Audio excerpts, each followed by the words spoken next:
बात करते हैं मुद्दों की, दिखाते हैं सच, पीछा करते हैं आपके सरोकार से जुड़ी हर खबर का, लाते हैं सच।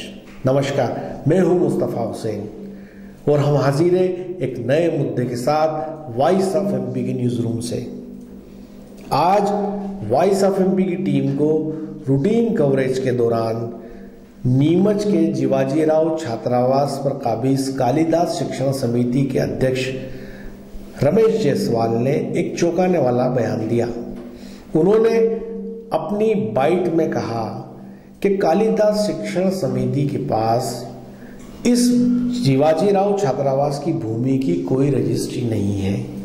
उन्होंने अपनी इंटरव्यू में यह भी स्वीकार किया कि 1955 में नीमच नगर पालिका ने उनको आवंटन तो किया, लेकिन इस भूमि का रजिस्ट्री नहीं की गई।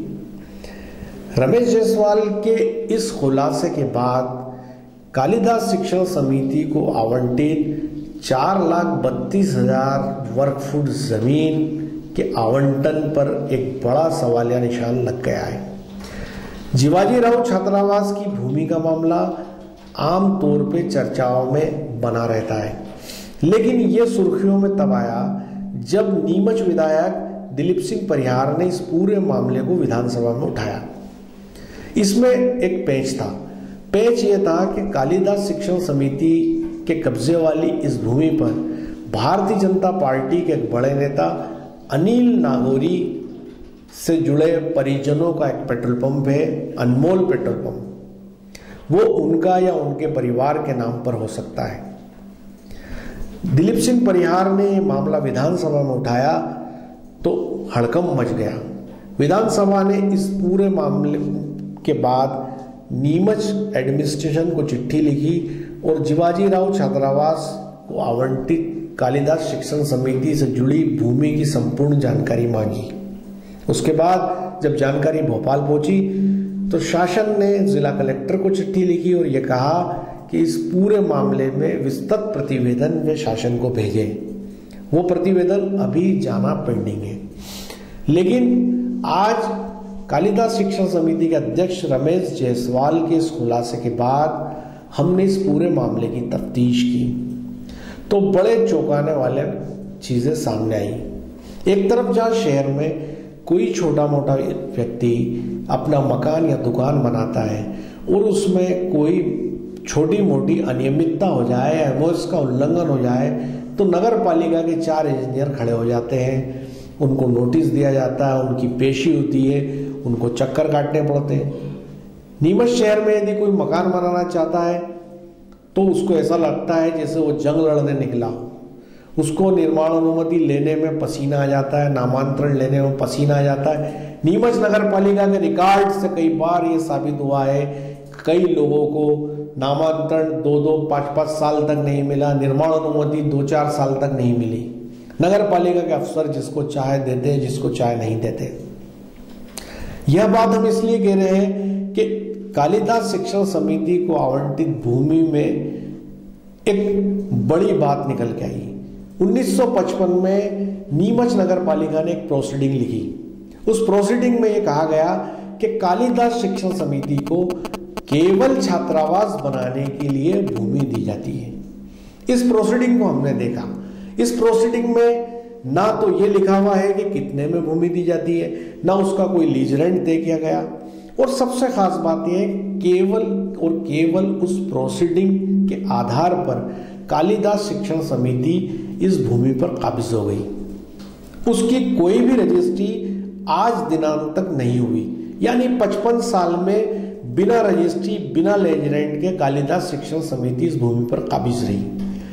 दूसरी बड़ी बात, जिस जगह पर कालिदास शिक्षण समिति को छात्रावास बनाने की प्रोसीडिंग लिखी गई, वहां पर कुल 4,32,000 स्क्वायर फीट यानी 19 बीघा और 2 बिस्वा जमीन थी।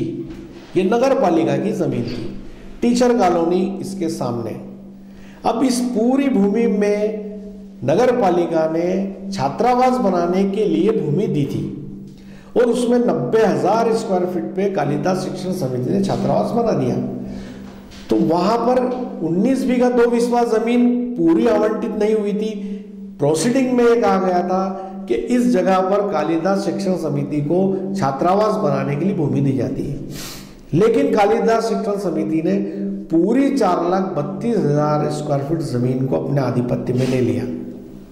इसमें से 80,000 स्क्वायर फीट जमीन पर कुछ गरीबों ने अपने आशियाने बना लिए कब्जा करके, 90,000 पर छात्रावास बन गया, बाकी बची 2,62,000 स्क्वायर फीट जमीन। इसमें कालिदास शिक्षण समिति ने 11 दुकानदारों को बड़े प्लॉट व्यवसाय के लिए दे दिए और एक पेट्रोल पंप वहां निर्मित हो गया। ये पेट्रोल पंप वो है जो भारतीय जनता पार्टी के बड़े नेता अनिल नागौरी का माना जाता है।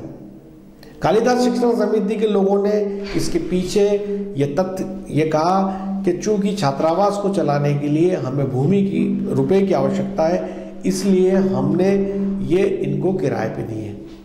अब सवाल यह उठता है कि जिस भूमि की रजिस्ट्री हुई ही नहीं और वो जमीन जिसके लिए केवल एक प्रोसीडिंग भर हुई थी कि यहाँ छात्रावास केवल बनाया जाए, आपने पूरी 19 बीघा जमीन अपने कब्जे में ले ली और अपने मुआफिक लोगों को किराए पे भाड़े पे देनी शुरू कर दी। तो आखिर 55 साल तक जिस जमीन की रजिस्ट्री नहीं हुई, लीज रेंट नहीं हुआ, वो जमीन दूसरे लोगों को दी जाती रही और नगर पालिका प्रशासन मुखदर्शक बन के देखता रहा। आज जहां छोटे व्यक्ति को शहर में कई काम करने में पसीने छूट जाते हैं शासकीय कार्य करने में, अभी हाल ही में नगर पालिका ने जो 48 भूखंड स्लम के आवंटित किए उसमें सवालिया निशान लग रहे हैं। छोटे भूखंड 400-500 स्क्वायर फीट के जिनको गरीब लोगों को आवंटित होने थे, उनको मिलने थे, वो प्रक्रिया पे आवाज उठ रही है। और शहर के बीचों बीच में 4,32,000 स्क्वायर फीट जमीन जिसकी रजिस्ट्री नहीं हुई और एक संस्था उस पर काबिज है। और सबसे खास बात यह है कि जो कालिदास शिक्षण समिति है, यदि शहर में किसी से पूछा जाए कि इस भूमि पे जो समिति है वो कौन है, तो लोगों को कोई नाम याद नहीं। इस समिति के नाम पे लोग शहर में 2 नाम बताते हैं, एक रमेश जायसवाल और दूसरा नाम पर्दे के पीछे अनिल नागौरी। अब इस पूरे मामले में यह भी आज तक पता नहीं चला कि कालिदास शिक्षण समिति कब बैठक करती है, कब उसके लोगों के चुनाव होते हैं समिति के। आज तक पिछले 55 साल में इसके अस्तित्व में आने के बाद आज तक इसकी कोई भी जानकारी सार्वजनिक नहीं हो पाई कि कालिदास शिक्षण समिति में और कौन लोग हैं। क्या कई लोग जो 55 साल पहले थे उनमें से कौन अभी है या कौन स्वर्गवासी हो गए।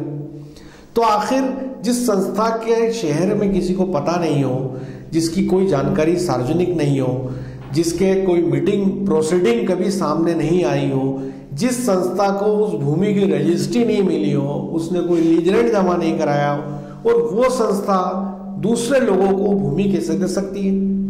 अभी जिला प्रशासन का प्रतिवेदन जाना पेंडिंग है। इस दौरान नीमच नगर पालिका ने जो 11 दुकानदार हैं उनको नोटिस जारी किए, तो उन्होंने न्यायालय की शरण ली और वहां उनको स्टे मिला। अब इस पूरे मामले में जो भी गंभीर बातें निकलकर सामने आई है, ये बड़ी जांच का विषय है। यदि कालिदास शिक्षण समिति ने छात्रावास के लिए जमीन मांगी थी और छात्रावास ही बनाना था केवल, तो उनको 90,000 फुट जमीन ही दी जानी थी और उसकी भी बाकायदा रजिस्ट्री होनी थी, लीज रेंट होना था, सब कुछ होना था, लेकिन ऐसा नहीं हुआ। इस पूरे मामले में कालिदास शिक्षण समिति की भी संपूर्ण जांच होनी ही चाहिए कि उसमें कौन लोग सदस्य हैं, उनकी कब कब मीटिंग होती है, क्या आय व्यय के पत्रक है, किस तरह से ये मैनेज करती है और इस शिक्षण समिति से आज तक शहर में किन लोगों को क्या फायदा हुआ। क्योंकि इतनी महत्वपूर्ण संस्था है जिसपे शिवाजीराव छात्रावास चलता है और इतनी सारी चीजें जुड़ी है, तो उसकी संस्था की पूरी जानकारी पब्लिक के बीच आज तक क्यों नहीं आई और आनी ही चाहिए। इस मामले में विधायक दिलीप सिंह परियार ने जिन किसी कारणों से ये मुद्दा उठाया हो, लेकिन वो बेहद प्रभावी रहा है और उनके विधानसभा में मुद्दा उठाने के बाद लगातार इससे संबंधित हर रोज अलग अलग तरह की जानकारियां सामने आ रही है।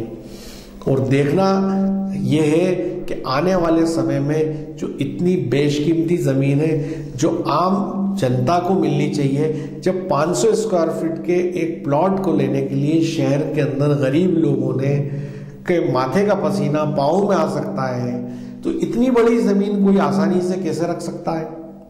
हाल ही की आवंटन प्रक्रिया को आपने देखा, लोग पिछले 2 साल से इंतजार कर रहे थे कि स्कीम नंबर 36 में उनको प्लॉट मिलेंगे, 500 स्क्वायर फीट के वो अपना मकान बनाएंगे। उसमें भी प्रक्रिया को लेके सवाल उठ खड़े हो गए, और 55 साल से इतनी बड़ी जमीन पे चंदलोक काबिज है, लेकिन आज तक कोई कार्रवाई नहीं हुई।